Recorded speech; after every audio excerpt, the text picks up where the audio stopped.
আসসালামু আলাইকুম। কালবেলার সংবাদ, সাবেক পররাষ্ট্রমন্ত্রী যার বাসায় আছেন বলে ধারণা করছেন পিনাকি ভট্টাচার্য। দর্শক, পিনাকি ভট্টাচার্য আজকে একটি মন্তব্য করেছেন পররাষ্ট্রমন্ত্রী আব্দুল মোমেন সম্পর্কে। এই আব্দুল মোমেন এখনো বাংলাদেশেই রয়েছে, এটি ধারণা করছেন পিনাকি ভট্টাচার্য, এবং তিনি কোথায় আছেন এই ব্যাপারেও তিনি কথা বলেছেন। আর এটা নিয়ে মূলত কালবেলা নিউজ করেছে। খবরে যাওয়ার আগে পিনাকি ভট্টাচার্য বা ইলিয়াস হোসেন এদেরকে কিন্তু গোয়েন্দা সংস্থা থেকেও কিন্তু অনেকগুলো রিপোর্ট তাদেরকে দেওয়া হয়। ইতিমধ্যে কিন্তু আমরা দেখেছি ইলিয়াস বা পিনাকি যে সমস্ত তথ্য প্রমাণগুলো জনগণের সামনে তুলে ধরে, সেগুলো কিন্তু সবকিছুই সত্যতার সাথে মিলে যায়। এবং এই অনুসন্ধানী সাংবাদিকতা করার কারণে ইলিয়াস হোসেন কিন্তু বাংলাদেশের পক্ষ থেকে কিন্তু পুরস্কৃত করা হয়েছে।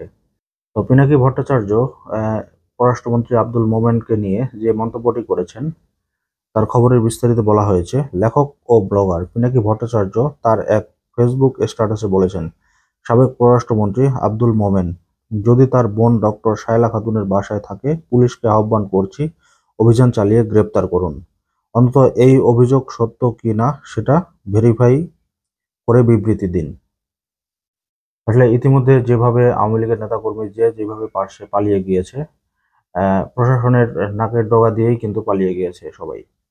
বিগত সময় কিন্তু যখন ওবায়দুল কাদের সম্পর্কে ইলিয়াস হোসেন বলছিল যে ওবায়দুল কাদের এখনো বাংলাদেশেই রয়েছে, পরে যখন পালানোর পর ইলিয়াসের কথাটা সত্যি হলো।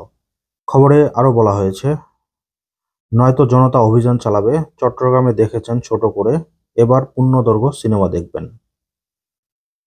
উল্লেখ যে আসিফ মাহতাব তার এক ফেসবুক স্ট্যাটাসে জানিয়েছে, সাবেক পররাষ্ট্রমন্ত্রী আব্দুল মোমেনের মোবাইল লোকেশন ঢাকার আশপাশেই দেখা যাচ্ছে। এর আগে এক পোস্টে ছাত্র জনতা অভ্যুত্থানে ক্ষমতাচ্যুত সাবেক প্রধানমন্ত্রী হাসিনার গুরুত্বপূর্ণ অডিও হাতে পেয়েছেন বলে দাবি করেন পিনাকি ভট্টাচার্য।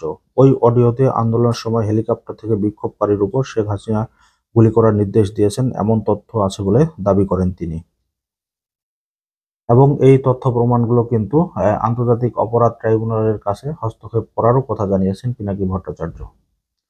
তবে পিনাকি ভট্টাচার্য লাস্ট যে ভিডিওটি করেছিলেন সেখানে কিন্তু তিনি সালমান এফ রহমানের সাথে বেশ কিছু মানুষের ফোন আলাপ কিন্তু তিনি সেখানে দেখিয়েছেন, এবং অনেকগুলো কল আলাপেই দেখা হয়েছে সালমান এফ রহমান কিভাবে কথা বলেছেন এবং কিভাবে কার সাথে কথা বলেছেন, কোন ব্যক্তির সাথে কথা বলেছেন, সবকিছুই কিন্তু আহ, তার এই ইউটিউব চ্যানেলে উঠে এসেছে। আর আসিফ মাহতাবকে তো আপনারা চিনেন, যে তিনি ব্রাক ইউনিভার্সিটির টিচার ছিল এবং এই বৈষম্য বিরোধী আন্দোলনে অন্যতম একজন মুখপাত্র। ওই সময় তিনি জেলে ছিলেন এবং তিনিও এটাই বলছেন যে পররাষ্ট্রমন্ত্রী আব্দুল মোমেনের ফোনের লোকেশন বাংলাদেশে রয়েছে এবং সেটা ঢাকাতে। তবে এখন সরকার কতটুকু পিনাকি ভট্টাচার্যের কথা আমলে নেয় এটাই দেখার বিষয়। তবে এর আগে কিন্তু আমরা বেশ কয়েক জায়গায় দেখেছি অভিযান চালানোর সময় যে শামীম ওসমানের ব্যাপারে আমরা শুনেছিলাম যে শামীম ওসমান মৌলভীবাজার গ্র্যান্ড সুলতানে ছিল, কিন্তু গ্র্যান্ড সুলতানের অভিযান চালিয়ে কিন্তু সেখানে থেকে পাওয়া যায়নি। এরকম আরো বেশ কয়েকজন এমপি মন্ত্রীর খবর কিন্তু আমরা পেয়েছিলাম, পরবর্তীতে কিন্তু অভিযান চালানোর পরে কিন্তু সেখানে পাওয়া যায়নি। এবার কিন্তু পিনাকি ভট্টাচার্য বলে দিয়েছেন যে আপনারা অভিযান চালানোর সময় লাইভ করবেন এবং মিডিয়া কিন্তু সেটা কভার করবে, তাহলেই বোঝা যাবে যে সত্যি মিথ্যা কি হয়। তো দর্শক, আজকের মতো এই পর্যন্তই। আল্লাহ হাফেজ।